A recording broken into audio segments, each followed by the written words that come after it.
नमस्कार दोस्तों, आपका स्वागत है एक बार फिर से हमारे YouTube चैनल यूनिवर्सिटी एकेडमी में। और आज के ऑपरेटिंग सिस्टम के लेक्चर में हम पढ़ने वाले हैं page replacement algorithm, FIFO page replacement algorithm. Mainly page replacement के लिए बहुत सारी अलग अलग एल्गोरिथम्स हैं जो हम आगे के लेक्चर्स में भी पढ़ेंगे। पहली उसमें FIFO, that is first in first out algorithm है। Now the thing is, what is page replacement? सबसे पहले हमें पता होना चाहिए कि एल्गोरिथम आखिर हम पढ़ क्यों रहे हैं। जब हम सेकेंडरी मेमोरी से मेन मेमोरी में डेटा ट्रांसफर करते हैं, कोई भी प्रोसेस का कोई पेज ट्रांसफर करते हैं, तो जैसा कि हम पहले भी डिस्कस कर चुके हैं कि मेन मेमोरी का size as compare to secondary memory छोटा होता है, तो सारे प्रोसेसेस तो हम मेन मेमोरी में लोकेट नहीं कर पाएंगे।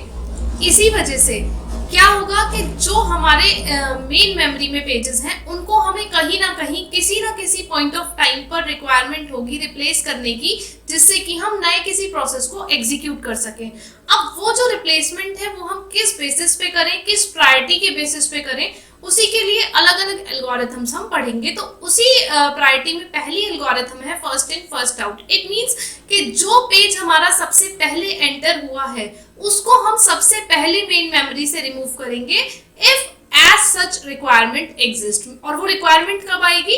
जब हमें कोई नया पेज एलोकेट करना होगा और प्रीवियस जितने पेजेस हैं वो हमारे फ्री नहीं होंगे। In that case there is a requirement कि हमें प्रीवियस वाले को खाली करना पड़े, किसी एक पेज को खाली करना पड़े। तो इसमें दो चीजें होती हैं। पहली चीज होती है पेज हिट और दूसरी चीज होती है पेज फॉल्ट या पेज मिस। पेज हिट का मतलब है कि हम जिस पेज को सर्च करना चाहते हैं या जिस भी फ्रेम में डेटा को हम सर्च करना चाहते हैं वो ऑलरेडी वहां पर अवेलेबल है, then it is a hit. Means हम अपनी अलमीरा में ऑपरेटिंग सिस्टम की गैल्विन बुक को सर्च कर रहे हैं, that is already available in that अलमीरा, that is a hit. Now if we are going to a library and we are searching in a computer science section, तो हमने पहले section को सर्च किया और हम ऑपरेटिंग सिस्टम की गैल्विन search कर रहे हैं, लेकिन हमें वो वहां पर नहीं मिली, then it is a page miss. अगर मिल जाती है तो हिट, और अगर नहीं मिल रहा है तो page miss. Then we have to allocate that particular page और that particular book into that अलमीरा और into that frame, that is a hit और miss. Now the first thing is, whenever we are starting our system, the main memory is free. Main memory is free in terms of the process that user want to execute. System process तो execute होंगे, लेकिन जो user process के according हमारी main memory हम free मान के चलते हैं। तो ये जो boxes मैंने यहाँ आपको show किए हुए हैं, इन boxes में हमारे पास main memory initially free है और 3 frame की ये memory हमने ली हुई है कि हमारे पास main memory में 3 frames available है। And now we are provided with a reference string in such type of questions, and this reference string you can relate it to like this, that we have to refer to page number 7 of any particular process, then page number 0, then page number 1, then 2, then 0, then 3 and so on। हम इसको examine कर सकते हैं कि ये page number है किसी process का जिसको हमें मेन मेमोरी में लोड करना है फॉर इट्स एग्जीक्यूशन। अब जब इनिशियली मेन मेमोरी फ्री है तो हमें किसी रिप्लेसमेंट की जरूरत ही नहीं है। अगर हमारे पास 3 चेयर्स हैं और हमें एक किसी को एलोकेट करनी है वो चेयर, तो 3 में से हम किसी को भी एलोकेट कर सकते हैं, इट्स आवर चॉइस। तो मैंने यहाँ पर लिखा है 1 2 3, फ्रेम नंबर 1 2 3। तो फ्रेम नंबर 1 2 3 आप इस ऑर्डर में भी लिख सकते हैं, जैसे 3 2 1 मैंने लिखा है, आप 1 2 3 कैसे भी, ये कन्वीनियंस के ऊपर है। अब सबसे पहला हमारा पेज आया यहाँ पे 7, that CPU is demanding for page number 7 and we have to allocate this page number 7 to the main memory. So if the memory is free, then there is no page in this main memory, and if there is no page in this main memory, then it is a sort of page fault. Means 7 पहले से present था ही नहीं, तो हम search भी करें, खाली थी जब मेन मेमोरी, तो 7 हमें नहीं मिलेगा। तो ये जो स्टार है इससे मैंने डिनोट किया हुआ है पेज फॉल्ट को, कि यहाँ पर 7 हम ढूंढ रहे थे और 7 नहीं मिला, तो हमने 7 को फर्स्ट फ्रेम में एलोकेट कर दिया। In the second option the CPU is demanding for page number 0, and as 0 is also not present in main memory, then I am allocating this 0 to frame number 2, and this asterisk means that it is also a page fault as 0 is not available in the main memory. Now for third one, in this page number 1 is also not available in main memory, so I will allocate 1 to frame number 3 and it is also a page fault. In this manner I had filled all the 3 frames one by one, और तीनों ही cases में we got a page fault. Now next I have to allocate 2. If I have to allocate 2, then I am searching for 2 whether it is present in main memory. No, it is not present in main memory. 701. तो 701 में से 2 कोई भी page number नहीं है, तो अब हमें किसी ना किसी एक फ्रेम को खाली करना पड़ेगा, तभी हम नए पेज को फ्रेम में एलोकेट कर पाएंगे. अब खाली करने के लिए हमने प्रायोरिटी कौन सी रखी है? Page replacement algorithm is FIFO, that is first in first out. तो सबसे पहले जो एंटर हुआ था पेज, हम उसी को रिमूव करेंगे. तो फ्रेम नंबर 1 हमने सबसे पहले फिल किया था पेज से, तो हमने फ्रेम नंबर 1 को सबसे पहले एम्प्टी कर दिया. इसको हमने एम्प्टी किया तो हमने यहाँ 2 को एलोकेट किया. नया एलोकेशन क्या बन गया? 201. और 2 भी जैसा कि एलोकेटेड नहीं था मेन मेमोरी में, इसलिए ये भी क्या है? एक पेज फॉल्ट. अब जैसे ही मैं नेक्स्ट स्ट्रिंग में नेक्स्ट कैरेक्टर पे मूव करूंगी, दैट इज 0. और 0 क्या है? 0 पेज नंबर 201 में से जब मैं सर्च करूंगी तो ऑलरेडी अवेलेबल है. अब अगर वो ऑलरेडी अवेलेबल है तो हमें मेन मेमोरी में लोड करने की जरूरत नहीं है. So it is a page hit. मैंने 201 को एज इट इज एलोकेट कर दिया. तो मैंने रेड पेन से शो किया हुआ है हिट, और स्टार जो हमने स्टार है that is known as a page fault. Now next we have to allocate 3, and out of 201, out of all the 3 frames, whatever pages we are allocating, that is 201, so 3 is not available. Now we have to make place for 3 in the main memory, and to make that place we have again to apply FIFO algorithm, and this FIFO will do the next replacement. और इस FIFO की help से जब हम next replacement करेंगे तो 1 हम already frame खाली कर चुके हैं. नेक्स्ट इज 0 की जगह हमने 3 को एलोकेट किया और नया लोकेशन बन गया 231, which is also a page fault. Next we have to allocate 0. अब 0 231 में से तो अवेलेबल नहीं है, यहाँ तो 0 के केस में पेज हिट हो गया था, लेकिन अब नया एलोकेशन क्या है? 231. तो ये अगेन क्या बन गया है?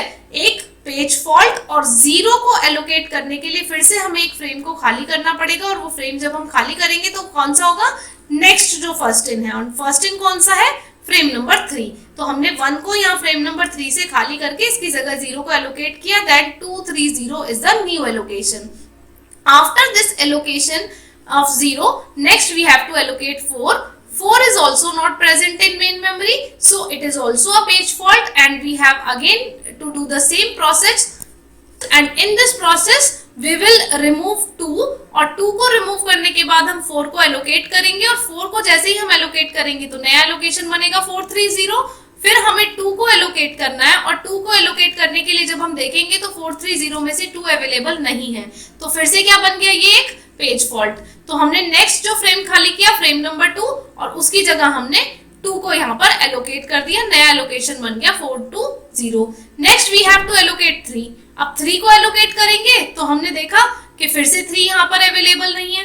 3 नहीं है तो हमने नेक्स्ट फ्रेम को खाली किया. फ्रेम नंबर 3 था हमारा नेक्स्ट, और 3 की जगह हमने यहाँ पर 0 की जगह हमने 3 को एलोकेट कर दिया फ्रेम नंबर 3 में. नया एलोकेशन बन गया हमारा 423. तो आप देख पा रहे होंगे कि जहां पर हमें मेन मेमोरी में कोई एलोकेशन ऑलरेडी नहीं मिल रहा है, वहां पर हम स्टार से डिनोट कर रहे हैं पेज फॉल्ट. तो 423 के बाद हमने नेक्स्ट एलोकेशन करना है 0 का, तो 0 भी हमारा 423 में अवेलेबल नहीं है. हमने क्या किया कि 4 हमारा फर्स्ट इन था, इस बार हमने 4 की जगह 0 को एलोकेट किया, एंड 023 नया लोकेशन बन गया. नया लोकेशन 023 बना, उसके बाद हमने 3 को जब एलोकेट करना है तो आप देख सकते हैं दोस्तों कि यहाँ पर 3 ऑलरेडी अवेलेबल है. पेज नंबर 3 फ्रेम नंबर 3 में एलोकेटेड है. तो ये क्या हो गया? फिर से हमारे पास पेज हिट. तो हमने इसको पेज हिट से यहाँ डिनोट किया, और एज इट इज 023 को वापस मेन मेमोरी में लिख दिया. फिर नेक्स्ट हमें 3 के बाद एलोकेट करना है 1. 023 में से पेज नंबर 1 कहीं भी तीनों में से किसी फ्रेम में अवेलेबल नहीं है. फिर से पेज फॉल्ट. अब हम देखेंगे लास्ट हमने जो चेंज किया था वो फ्रेम नंबर 1 किया था. अब फ्रेम नंबर 2 को हमें चेंज करना है, एंड इट इज 013. इसको चेंज करने के बाद 013 को चेंज करने के बाद अब हमारे पास नया लोकेशन 013 है, एंड अब हमें 2 को डालना है मेन मेमोरी में, और 2 को डालना है तो 2 फिर से नहीं है. फिर से ये एक पेज फॉल्ट हो गया. नेक्स्ट हमें फ्रेम 3 को खाली करना है, और फ्रेम 3 की जगह हमने यहाँ पर अब फ्रेम 3 में 3 की जगह 2 डाल दिया. तो 012 के बाद फिर से अब हमें 0 को एलोकेट करना है. तो 0 हमें फ्रेम नंबर 1 में मिल गया है. तो अब ये फिर से क्या हो गया? Page hit. नया लोकेशन 012. तो आप देख सकते हैं कि जहां हमें पेजेस ऑलरेडी फ्रेम्स में किसी में मिल गए हैं मेन मेमोरी के, वहां हमने हिट शो किया है, पेज हिट शो किया है, अदरवाइज हमने पेज फॉल्ट शो किया है। तो अब आपका पेपर में जो क्वेश्चन बनता है that is like that, apply page replacement algorithm on the given string and you have to find the number of page hit or number of page fault or hit ratio or miss ratio or the percentage of hits or the percentage of miss। इन्हीं में से कोई question बनेगा तो आप count कर सकते हैं। टोटल यहाँ पर 15 है हमारे रेफरेंस स्ट्रिंग में, जो हमारे कैरेक्टर्स हैं दैट इज 15, और उनमें से 3 हमारे हिट हैं और 12 हमारे मिस हैं या फॉल्ट हैं। तो हम हिट रेशियो अगर निकालेंगे तो page hit upon total is equals to hit ratio that is 3/15 and 1/5 which is equivalent to 20%। And miss ratio अगर हम निकालेंगे तो नंबर ऑफ पेज फॉल्ट या number of page miss upon total and that is 12/15 equal to 3/5। तो अगर आप hit ratio निकाल लेंगे तो परसेंटेज इससे भी निकाल सकते हैं कि 100 - 20 इज इक्वल टू 80, या फिर इसे 3/5 को कैलकुलेट करेंगे। Sorry, this is not 3/5, this is 4/5। 4/5 को आप कैलकुलेट करेंगे तो ये यहाँ पर 80% आ जाएगा। तो आप देख सकते हैं कि इस तरीके से हम इसको कैलकुलेट कर सकते हैं कि नंबर ऑफ पेज हिट्स कितने हैं, पेज फॉल्ट कितने हैं। और ये भी एक ऐसा क्वेश्चन है पेज रिप्लेसमेंट का जो किसी ना किसी टेक्निक से आपके एग्जाम में पूछा ही जाता है। अब अपने नेक्स्ट लेक्चर में हम पढ़ेंगे दूसरी page replacement algorithm. Thank you so much.